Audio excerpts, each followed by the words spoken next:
G'day there folks, it's Connie here again, and we're back with some more stories from Reddit. As always, if you enjoy these videos, be sure to hit like and subscribe, and also the notification bell so you never miss an episode. Alrighty, let's get right into it.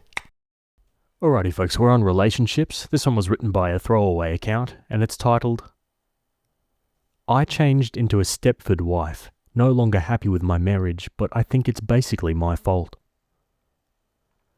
My husband, 35, and I, 30, have been together for 4 years. We have one young child together. I'm not happy in my marriage anymore, and I think it's mostly my fault. I changed a lot over the last few years, especially since becoming a mother, and my husband is the same guy he has always been. When we were dating, we were sexually adventurous, had threesomes and poly relationships, and basically lived a party life while maintaining respectable, professional jobs. I loved that my husband didn't judge me for being very sexually adventurous as other men had, and he didn't expect me to have a traditional housewife role. He didn't care if I cooked or cleaned and was fine with having a messy house and eating a lot of takeout. But as I've gotten older and become a mother, I find myself strongly desiring a more traditional lifestyle.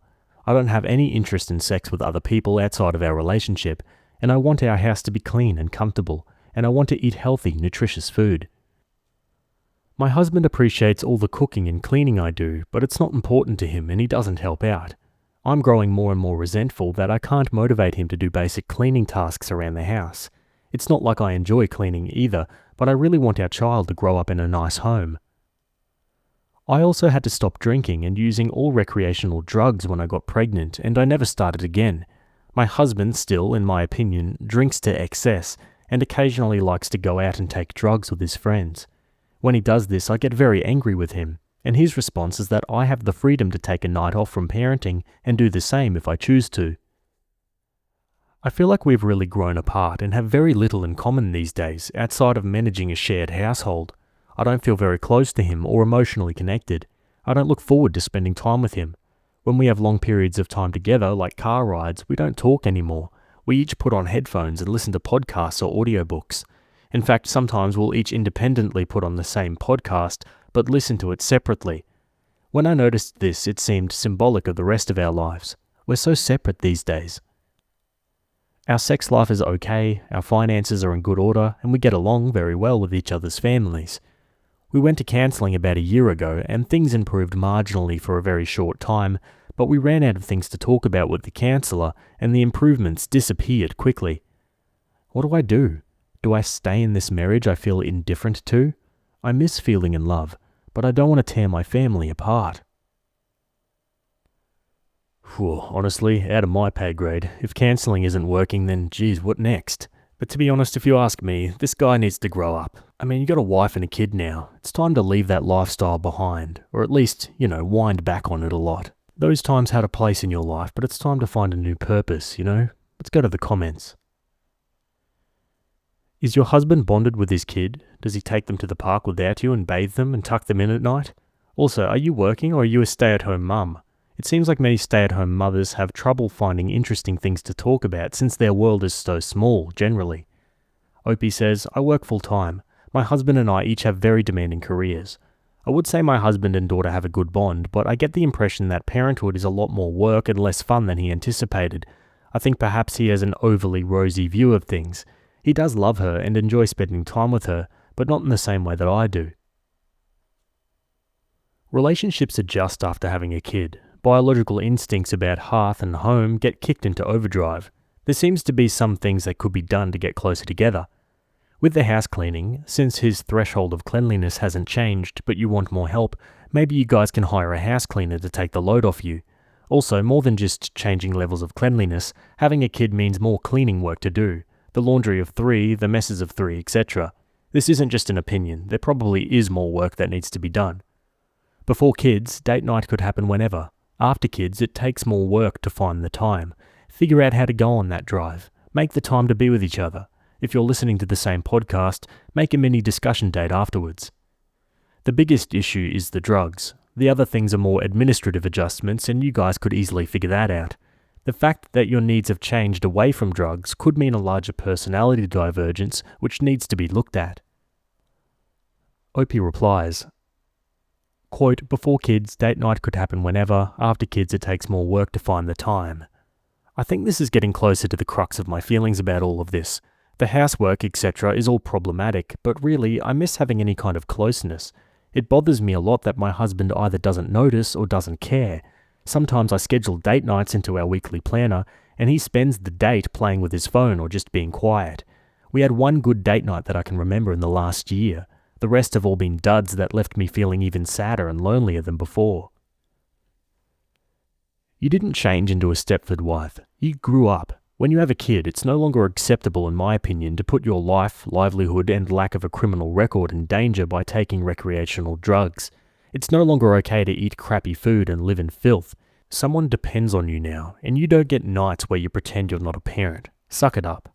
I think you all need a chore chart, and I think you need to share parenting duties better, i.e. for every night he goes out, you go out a different night, every time, which hopefully should give him an idea of what sacrifice means. And I think if he keeps taking drugs, you should seriously think about leaving him. She replies, I've gone back and forth about whether to reply to this comment because I've seen a lot of times on this subreddit when OPs start to reply, they get downvoted a lot and eviscerated. I'm really sensitive about this issue, so I guess I'll just say, if you, general you, are going to respond, please keep that in mind. I don't have a thick skin about this. I just want to clarify a few things. First, we didn't and won't ever live in filth. The cleaning issues are more things like keep all surfaces clear and wipe down with a cloth every day, put dishes straight into dishwasher instead of piling up for a few days, laundry every 1 to 2 days instead of every 1 to 2 weeks, and the recreational drugs aren't like shooting up heroin, more like getting together with his friend who has an Adderall prescription and taking Adderall and smoking weed and drinking whiskey while playing video games. I think it's kinda immature and lame, but I wouldn't leave him over that issue specifically. I understand your point about me going out too, but I don't think it really solves anything if I make a point of going out each time he does just to keep score. He does spend time with our child when I ask him to, or when I have to work late, or when I have actual plans, not plans that I make up to keep score with him. But for the most part, I don't think he enjoys parenting the way I do, and our parenting will always be imbalanced for that reason. I do it because I love it, and he does it because he has to. Another commenter adds, I don't think it should be imbalanced for that reason. Frankly, I don't think it matters why either of you parent. For the sake of said child, I think it's important that you both do, equally, period. Quote, I don't think it really solves anything if I make a point of going out each time he does just to keep score. I do. I think he needs to learn that you both work, you both need friends, and you both parent, and one parent has to sacrifice so the other can go out, and that ought to be equal. And he will, I suspect, be more egalitarian about leaving you to go party when he is forced to understand that it comes with the price of being left alone to parent an equal amount. She replies, I think maybe I'm not communicating well here. I don't have a problem with him going out because it's a sacrifice to me to stay at home with my daughter. I love the time I spend with her, and that's not a sacrifice at all. I think the reason it bothers me when he goes out and does drugs is deeper and more emotional. It feels like he still has and likes and wants this old lifestyle that I'm not part of anymore. I don't even really want to be a part of it, but it still feels bad knowing that he does. I understand your points about trying to make things fair, with exactly equal numbers of nights out and exactly equal amounts of time spent parenting, but I just don't think relationships work like that. I think it becomes very toxic to bean count and spreadsheet each other like that. Another comment, quote, it feels like he still has and likes and wants this old lifestyle that I'm not part of anymore. I don't even really want to be a part of it, but it still feels bad knowing that he does. He might feel a sort of abandonment too, and that things were easier when you were both living your life in that style. Do you think he's receptive to going back to cancelling? These issues don't sound unresolvable, just not well communicated and discussed. OP says, yeah, you hit the nail on the head. He has said he misses the older me. He would definitely go back to cancelling if I asked him to. The last time we were there, it got to a point where there was a lot of dead air, and I think we both felt like it wasn't that productive anymore. What brought you two together? He really only described the freedom he was comfortable with and that you fit all right in each other's lives. She says, honestly, a lot of what brought us together was partying and having sexual adventures. That's the main reason I brought it up in the original post, although I think people have misconstrued this to mean that he is partying so much now that it's interfering with his parenting. I worry that now we just don't have anything in common, although that's more just the pessimistic, frustrated, lonely part of me talking. We still have similar interests, read the same books, listen to the same podcasts, work out together, and similar goals. We own a business together, are working towards buying a house, have a great plan for retirement, and similar parenting philosophies. I'll try asking him the questions about where we'll be in X years. Those are good questions. On a final note, have you considered hiring a housekeeper? It sounds like you could afford to do so, and it would probably save you the time and help you feel less resentful if you weren't solely responsible for housework. Yeah, from the replies here, it's starting to sound like a housekeeper is a good solution. If I'm really honest with myself, I felt a lot of pressure to have it all, and to show that I can manage my career and house, and that has made me reluctant to hire professional help. But if throwing some money at the problem will really help, I think we should just do that. This is one of those situations where it seems like things that made you compatible as boyfriend and girlfriend, like partying and sexual adventures, aren't the necessary elements of compatibility for husband and wife, or perhaps more importantly, co-parents. You said in your comments that being a father has proven much more difficult for him than being a mother has been for you. Before having children, did you discuss how or if your lifestyles would change? What did he or you expect parenting in your relationship to be like? I'm asking just so I can get a sense of what expectations you each had in place before the baby came along. Also, you are not a step-forward wife. If you were, you'd be devoted to your husband's comfort and pleasure, and completely lacking in autonomy and independent thinking. Not the case here. She replies, "Before we had our daughter, we talked about ways that we could continue to do things we were doing. Occasional recreational drug use, polyamorous relationships, etc., in a way that would be safe and responsible. For instance, we have a responsible parent policy. If one parent is using recreational drugs, including alcohol, or takes a sleeping pill, or does anything else that takes them out of commission for parenting, that parent has to clear it with the other parent, and the other parent has to be a responsible parent until the other one is back in good shape. We also had a plan that every week there would be a mum's night out, dad's night out, and date night for mum and dad with a sitter. The reality is just so different. The competent professional sitters in our area charge a minimum of $15 an hour with a 4-hour minimum, which is not a practical expense to have on a weekly basis. I don't think either of us can get it together to go out for a recreational or social event every week." Okay, enough comments. Onto an update 2 days later. I did not expect to be posting back so soon, especially because I didn't do anything. But I think my husband was also feeling the distance and the tension between us. Today I snapped at him over a minor household issue, and he asked to be alone in our office for a while. While he was in there, he reorganized the entire office, a massive project, and took care of filing about a year's worth of paperwork that had just piled up. He paid some bills that were my responsibility out of his personal account. We used the his and hers or ours system for finances, and he balanced my retirement portfolio, a project I've been putting off for way too long because it stressed me out. Then he went out to pick up some dinner, and over dinner we talked about a family vacation we want to take together soon, which he offered to plan and pay for. As soon as he walked out of our house to pick up dinner, I broke down in tears. I think it was just the realization that he has his own way of showing he loves me, and sometimes I get so absorbed in my own thoughts and feelings, and so burdened by the weight of my responsibilities, that I don't even notice how much he does. Anyway, sorry this isn't a more dramatic update. I can see now that my husband and I need to work more on connecting with each other, but we are both still in it to win it, and even though he sucks at showing it sometimes, I know he loves me and is devoted to our family. Okay, wrapped up pretty abruptly there. Seems like they've gotten over things? ? One comment says, "I'm glad things are looking up for you.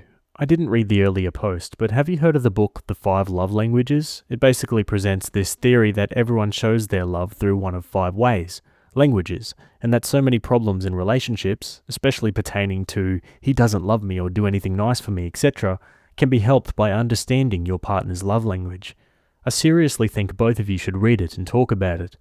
I also think that you both should consider at least a couple sessions of marital counselling." Opie says, "Thank you. I have actually read the 5 Love Languages book, and really my husband and I have similar languages, so everything was hunky-dory while we were dating. I think he tends to get in ruts where he starts taking our relationship for granted, and he isn't using any of the love languages, and maybe I do the same thing too sometimes.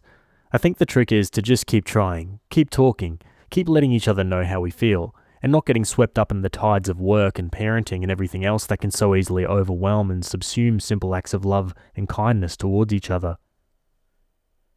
Side note, I think or hope the reason people are assuming you don't work is because you use the term Stepford wife, which to my mind means stay-at-home mum who does nothing but cook and clean and polish her silver all day. She says, that's fair. I guess I overreacted due to all the PMs telling me I should kill myself and my husband should divorce me. Also, this is a problem I regularly have in real life. Almost everyone my husband and I meets assume I don't work.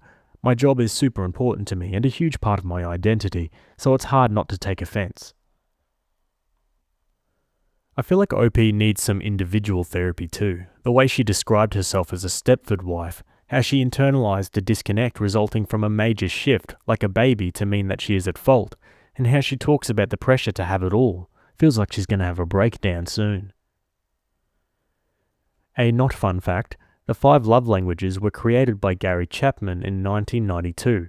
He mainly intended them as a tool to placate Christian women who are unhappy in their marriages, by explaining to them that women mainly express their love through acts of service, and men mainly express it through physical touch, and that they should learn to submit to their husband's love language.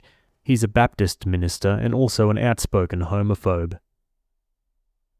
Geez, there you go, you learn something new every day. I had no idea about that guy. I feel like that book and its teachings are pretty widespread too. Anyway guys, that's it for that story. As always, I'd love to hear your thoughts in the comments below. Otherwise, moving on to the next one. Okay, over on relationship advice, this one was written by a throwaway account, and it's titled, I think my neighbour might be stalking me. I'm not sure, and I want to ask here before I tell my husband, because I'm afraid he might react strongly. I, 24 female, live in a pretty close-knit neighbourhood. I'm a stay-at-home mum to a toddler girl and a boy who's in first grade. My husband, 32, works away from home and he's gone most of the day, sometimes overnight. I've begun noticing that the neighbour who lives on our left, who is 28 male, around a lot more. I know he works from home, but I feel like I see him whenever I'm outside with my kids. When I go to the grocery store, I notice him leaving as well, and then he pulls back in at the same time as me. Whenever I come back from picking my son up from school, he's outside. I have a Ring doorbell and have noticed when I go right from the school to my house, like 20 minutes, he's only out for 20 minutes, he'll go right in after I go in. But if I go somewhere else or take longer, he'll be out there until I come home, and then he'll go back in. I feel kind of freaked out. I've always had fine interactions with him. He always waves and everything. He works as a programmer from home and he's never done anything bad. It's just how often I see him. I don't want to mention anything to my husband because he has a pretty short fuse, and I'm scared he'll flip out and go and confront him or think I'm having an affair or something crazy like that. Am I just being paranoid, or does this seem like something I should mention? I mean, it's definitely worth a mention, but if you think your husband's going to flip out on that, then you got other issues. Let's see what the comments think. If you were scared that by mentioning to your husband about a stalking neighbour would result in him going off on one and accusing you of an affair, then your marriage doesn't sound good at all. You shouldn't be afraid of your husband. Though it sounds like it's another classic case of older guy in his 20s going after a teenage girl and marrying and having kids with her, and she's afraid of him. Opie says, I'm not afraid of him, lol, but I am afraid of him flying off the handle if I'm just being paranoid. This is really not a lot to go on. Perhaps you should spend a week or two changing up your pattern and doing your best to avoid and ignore this guy. See if any more patterns become apparent. She replies, I have, that's what I'm saying. I've switched times, how long I'm out, etc. He's still only out when I'm out. Does he try to talk to you? Have you ever seen him out at the grocery or cleaners in restaurants? If you feel up to it, you might comment to him that it's weird that you see him regularly. Understand that nothing could be done about this short of a restraining order, so it's best to try and discourage him yourself. Do a couple of other things. Keep a logbook of when and where you see him. Tell a friend and family member what you're doing and why. She replies, we've talked in a friendly manner before, and yes, I've seen him at the store. Okay, now for an update, more than a month later. Hello, I'm posting an update on something I posted a little over a month ago. I was concerned that my neighbour was stalking me. I was debating whether or not to tell my husband for fear of him overreacting. I decided to tell my husband about it. I just say, hey, have you noticed Trevor outside a lot? And he said no and asked me why, and I said, oh, no reason. I've just noticed him outside whenever I'm out there. And I wish I hadn't said anything. My husband immediately was like, what do you mean noticing him? Why are you noticing him? And I tried to drop it, but he kept pushing. So I eventually just told him basically what I wrote in my post, and he exploded, and immediately went next door even though I begged him not to. And he went to our neighbour's door and started pounding on it and yelling. Our neighbour came to the door and knew my husband was looking for a fight because he was immediately like, "You need to leave now." Obviously my husband didn't leave, and it began a pretty serious verbal altercation and eventually physical. The police came and broke it up, telling my husband to go back home and stay away from the neighbour. As you can imagine, the entire thing was horrible. All of my neighbours were outside. We live in a pretty affluent, quiet neighbourhood, so the police don't usually get called. When we got back into the house, my husband began yelling at me. He asked me if I was sleeping with the neighbour, why I had been asking about him, why the neighbour got so defensive, etc. He was so angry I didn't recognise him. He began hitting the walls and throwing things. When I tried to reason with him and tell him the situation, he began to get physical with me as well. After a while, I was able to call the police. They arrested him and I had to stay at the hospital for a bit. Right now, my kids and I have an order of protection against my husband. I have not seen or talked to him since this happened. After I came home, I went over to my neighbour's house to apologise for what had happened. He told me that he'd known my husband was abusive and he could hear him yelling at me and the kids. He said that the reason he was often outside when the kids and I were is because he said he felt unsure about if he was abusive or not and wasn't sure if he should say something. He said that he used the times to say hi to see us if there were any bruises or signs of physical injury and to see if the kids seemed alright. I don't want to reconcile with my husband. My oldest son, 6, keeps asking me why his father used his hands instead of his words. My 2-year-old keeps playing with her dolls and saying, "Daddy, don't hit, don't hit." It makes me want to cry. They're seeing therapists to help process all of this. One comment says, "Divorce him before it gets worse." She says, "Like I said in the post, I don't have any plans on reconciling with him. Divorce is very expensive, so I'm not sure when I will officially begin the process. There are a lot of things I need to get in order first, but I have no intention of not divorcing him." Wow, there you go. Obviously hindsight's 2020, but you can kind of tell from the original title where the problems were. Like in a situation like this, your husband's reaction should be the least of your worries. So I thought the way she worded her title was pretty telling. Anyway guys, what about you? Let me know your thoughts in the comments below. Otherwise, that's it from me today. Hope you guys enjoyed those stories. Thanks for making it to the end, and I'll see you all in the next video. Have a good day. Cheers.